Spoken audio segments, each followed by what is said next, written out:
अस्सलाम वालेकुम स्टूडेंट्स, आज इस वीडियो में हम समरी स्टैटिस्टिक करने वाले हैं फॉर सिंगल ग्रुप डेटा। हमारे पास है, ठीक है, ग्रुप डेटा नहीं है, अनग्रुप डेटा है हमारे पास। और इस अनग्रुप डेटा के लिए हमने समरी स्टैटिस्टिक यानी जो डिस्क्रिप्टिव स्टैटिस्टिक है उसको हमने कैलकुलेट करना है बाय यूजिंग एनालिसिस टूल। ठीक है, एनालिसिस टूल को यूज करके descriptive statistic for this data set के लिए हमने करना है।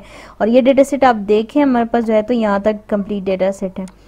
तो स्टूडेंट हम कैसे करेंगे एमएस एक्सेल में डेटा एनालिसिस टूल को यूज कैसे करेंगे? आप देखिए हमारे पास जो यहाँ पर डिफरेंट ऑप्शन है, insert, page layout, formulas, data, review, view. ठीक है, तो इसमें हमारे पास ये जो ऑप्शन है डेटा, इस ऑप्शन पे आपने क्लिक करना है। क्लिक करने के बाद जो आपके पास डिफरेंट टूल्स नजर आएंगे और इन टूल में आपके पास यहाँ पे आप देखें, यहाँ पे तो आपके पास है डेटा एनालिसिस टूल। ठीक है, डेटा एनालिसिस पे क्लिक करें, आपके पास ये डायलॉग बॉक्स जो है वो अपीयर हो जाएगा और यहाँ पे आपके पास डिफरेंट ऑप्शंस हैं।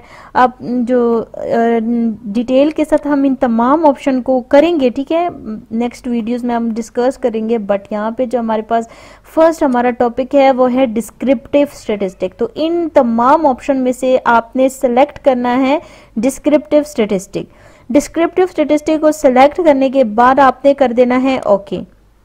आप ओके करेंगे तो ये आपसे जो ये आपके पास कुछ इस तरीके से एक जो डायलॉग बॉक्स है वो अपेयर होगा और यहाँ पे आपसे मांगा जा रहा है इनपुट रेंज, यानी आपने किन वैल्यूज को लेके आपने उनका जो है तो समरी फाइंड करनी है। तो आपने वो तमाम इनपुट रेंज यानी जितनी आपके पास एक्स की वैल्यूज है, जो आपका इनपुट है वो आपने ड्रैग करके सिलेक्ट करना है। ठीक है, एंड देन यहाँ पे इंटर कर देना है। अब आप देखिए अगर आपके पास ये वैल्यूज रो वाइज है तो आपने रो पे क्लिक करना है, बट मेरे पास कॉलम वाइज है सो कॉलम पे ऑलरेडी टिक हो चुका है। ठीक है, अब आप देखिए हमारे पास इसको ऐसे ही रहने दें। नेक्स्ट हमारे पास है आउटपुट रेंज। ये कह रहे हैं कि नेक्स्ट शीट में आपके ये जो आउटपुट है वो हम नेक्स्ट शीट में आपको शो करेंगे। आप यहाँ पे आपने क्लिक करके इस को जो है तो प्रेस करना है। अब आपने जो है तो सिलेक्ट करना है कि आपने वो डिस्प्ले आपको कहाँ पे डिस्प्ले हो। तो मैं यहाँ पे जा रही हूँ। ठीक है, तो मैंने इसको सिलेक्ट किया, मैं इंटर कर दिया मैंने। ठीक है, अब यहाँ पे आप देखें तो आपके पास डिफरेंट ऑप्शंस है कि आपने क्या चाहना, आपको सिर्फ समरी स्टैटिस्टिक चाहिए या आपको कॉन्फिडेंस लेवल फॉर मीन चाहिए। अगर आपको कॉन्फिडेंस लेवल भी चाहिए तो आप इस पे भी टिक कर सकते हैं, बट यहाँ पे मुझे सिर्फ समरी स्टैटिस्टिक चाहिए। मैंने सिर्फ समरी स्टैटिस्टिक पे टिक किया। ठीक है, समरी स्टैटिस्टिक पे क्लिक करने के बाद आपने कर देना है ओके। ओके करने के बाद आप देखें स्टूडेंट हमारे पास जो है तो समरी स्टैटिस्टिक आ गई है कंप्लीट। इस डेटा सेट के लिए उन्होंने मुझे mean, standard error, median, mode, standard deviation, sample variance, kurtosis, skewness range, maximum, minimum, sum and count सब फाइंड करके दे दिया है। अब आपने जस्ट यहाँ पे जो कॉलम 1 है तो इसको रीनेम करके आपने लिखना है समरी स्टैटिस्टिक। ठीक है, समरी स्टैटिस्टिक।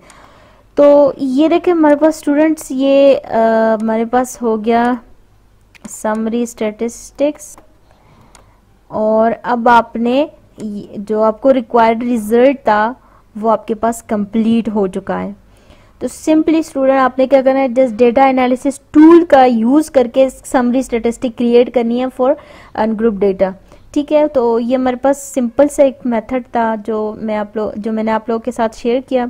आई होप आप लोगों को इसकी समझ आ गई होगी। अगर आपको समझ आई है तो लाइक करें, हमारे चैनल को सब्सक्राइब करें, कमेंट करना मत भूलिएगा। नेक्स्ट वीडियो में हम समरी स्टैटिस्टिक करेंगे बट फॉर ग्रुप डेटा के लिए। ठीक है, तब तक के लिए अल्लाह हाफिज।